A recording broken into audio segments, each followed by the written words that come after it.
Hello traders, welcome back to the channel. Today is a requested video and it is mistakes that beginner traders make. At the start of their journey, maybe you've been trading 6 months, a year, and you're still kind of making these mistakes. I'm going to go over the mistakes I actually made when I was a beginner and how I, evolved out of that sort of beginner trading mindset into, well, now full-time Forex trader. To start off, we're going to talk about focusing in the long term.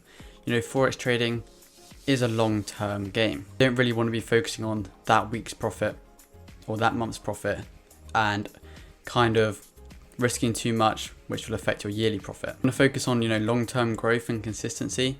And instead of the short-term, you might be risking more to make back profit that week. But in the long term, is it really good that you're risking, a lot in the short term to actually make profit? And anyone can have a good week or a good month trading.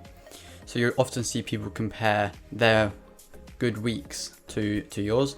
So let's say I made 5% in a week and I posted it on my Instagram story. People would reply saying, oh, I made 30% this week. You're such a bad trader. And you just got to think, that's 1 week. So 1 out of 52 weeks, that's what they made. What were the other 51 weeks like? So you don't see them bragging about those. You only see them bragging about that 1 week where they made more profit. So you kind of got to realize that the person that's making, small consistent gains over time is probably the one that's actually making the most profit in the long term, over the year, over the 5 years. Because, they're keeping their risk small. They're letting their winners run. They're making, 5 to 10% per month is very, very good amount of money. Let's say you're funded up to 1 million, 2 million you can get funded up to now. If you're trying to push for, 20, 30, 40% in a month, if you have a losing streak, trying to push for all of that profit, the account's going to go. Whereas if you're slowly making 5 to 10% per month, 10% is around 200 grand on that £2 million account. And if you're doing that consistently, even if you make 5%, that's 100 grand. And if you're actually doing this consistently, overall, over the long term, it will beat the aggressive sort of trader that tries to make all the profit in 1 month. They try to get rich quick in that 1 week, that 1 month period. The long-term, slower investor, the more careful investor or trader makes more profit in the long run. Tying into this, you actually need to stop focusing on the money. I know it's hard to not look at the money amount, when you're actually in a trade. You like to look at the monetary side of the trading. However, it can definitely hinder your trading results because let's say you're up 3 grand and you've never seen 3 grand profit before. Let's say you used to work 2 months to make 3 grand. And then you're up 3 grand in an hour trading. You just want to take it. You can either be in that trading close too early, and then that trade could have gone to 10k, but you've never seen 3k before, so you just took it. But then if you take a few losers, trading at larger capital, that 3k is going to slowly go down, down, down to minus 3k. So hold to the target, you make 10k. Lovely. A lot of people actually make the mistake, right? They're in profit. They've gone up 5k, 10k profit. They want to extend it. Oh, I want to make 15k. I want to make 20k on this trade. They just disregard all the technical analysis which they've actually made to actually put their TP. They extend their target. Instead of, let's say, a 1 to 5, they've now made it like a 1 to 7, 1 to 8. But that first target was there for a reason. The first target was there because that's where you saw price going to, potentially reversing from. So you kind of got to focus on developing your strategy, looking at percentage gain or R. People call it. They're both good to focus on. Your R return, your ROI for that maybe month, year, or your percentage gain on your trading account. Because if you're trading a £1,000 account, let's say you make 5%, that won't seem like much. That's only like £50. Whereas if you're trading a 100k account, that's 5 grand. Would you really want to focus on the money value when you're trading a small account and not realize, okay, going on to the previous point, trading is long term. It's a £1,000 account now, but if I do this consistently for a few months, I can start scaling it up. I can take funding challenges. I can maybe deposit more money monthly and grow the account up slowly. And that 5% that equals £50 will slowly equal 5 grand, 50 grand, just in the long term from growing your skill set and your trading capital. And instead of just focusing on, okay, how much money can I make? I've won a few trades, let's up the risk. Focus on developing your skill set and your strategy. We're trading, the money comes and goes. That's just the reality of trading. You're not going to win all the time. You're going to have losing months. I have losing streaks.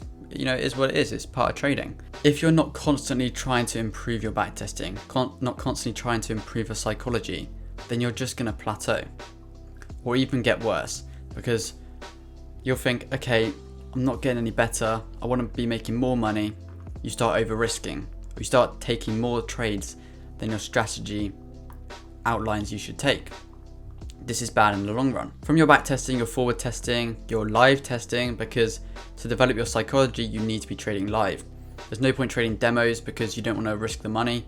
You know, always trade with money you can afford to risk, firstly, but then trade with live accounts. You know, even if it's £250, £500, doesn't really matter. You're still getting that feeling of, okay, my live money is at risk. If this was my last trade, would I take it? If it's a no, don't take the setup. If it doesn't fit your plan, don't take the setup. And then from this back testing, forward testing, or whatever testing you actually do, you can figure out, okay, when do I need to be looking at the charts? If from your back testing you've noticed that you lose all the time in London session and your New York trades play out, why are you staring at the charts during London session? You're just going to force a trade. You're going to take trades that don't actually fit your setup. And then as a result, you're going to just pretty much lose money. Brings us on to the next point, which is stop staring at the charts all day. At the start, when you're learning, you know, this is kind of fine, but when you're actually starting to trade live capital and maybe even doing funding challenges, if you're staring at the charts all day, you can get, you know, what's called analysis paralysis. A lot of traders call it. You only need to be looking at the charts when, you know, certain price is in your area of interest. I personally spend maybe 1 to 2 hours a day actually on the charts trading, because what I do the evening before or pre-London session, you know, in the morning, around 7 a.m. in the UK is when I actually go on the charts, maybe set my alerts for the day. The evening before is good, however, Tokyo can actually hit your levels and then you might miss it in the morning. So because I don't trade Tokyo, I wake up before London session, look at the charts. You know, I mainly trade gold and GBP USD. So those are the pairs I actually look at. Okay, got an area here I want to trade from, an area here I want to trade from, set an alert there, perfect. Now, you know, you have the notifications on your phone, you have the notifications on your PC, you can even set up Telegram or email alerts for your trading alerts. Once it actually happens, the alert goes off, boom, that's when you look at the charts. 0 point of looking at the charts all day. You know, let's say price is 50 pips from your area where you want to trade from. Your plan says trade from this area, nowhere else. Why would you be staring at the charts? It literally makes 0 sense. Fine, you could be backtesting, but staring at the live charts, waiting for price to come to that area, you could maybe force trades you wouldn't normally take because you're staring at the charts. Okay, boom, I'm staring, price is moving, it's not going near my level, let me find another way to get into the trade. You lose. Why did you lose? You're trading against your plan, trading against your tested strategy, because you're just wanting, you know, that adrenaline of actually being in the trade. So if you actually limit yourself, you know, have other distractions, maybe go to the gym. You know, I do the YouTube stuff, got the podcasts, got the gym, all other distractions from my actual trading. So when those alerts go off, you know, I've had recently the alerts haven't been going off. However, that's because I got the 2 phones and I realized the alerts only go off on 1 phone. Very, very annoying, but it is what it is. Set the alerts, obviously test that the alerts actually work. Wouldn't be ideal if you miss every trade. And then just go about your day. If you've got notifications on your phone, you'll see, okay, XAU USD at a certain level. Boom, you look at the charts. Do you enter? Does it fit your plan? Yes, perfect. Enter the trade. Then when you're in the trade, stop loss or TP, you know, you can set alerts at certain levels. Let's say price, you see it rejecting a certain level that's before your TP. Set an alert at that level. Then if it starts reacting and then your trade is no longer valid, boom, you close out. There's no point staring at it, seeing the money value going up, down, up, down, up, down.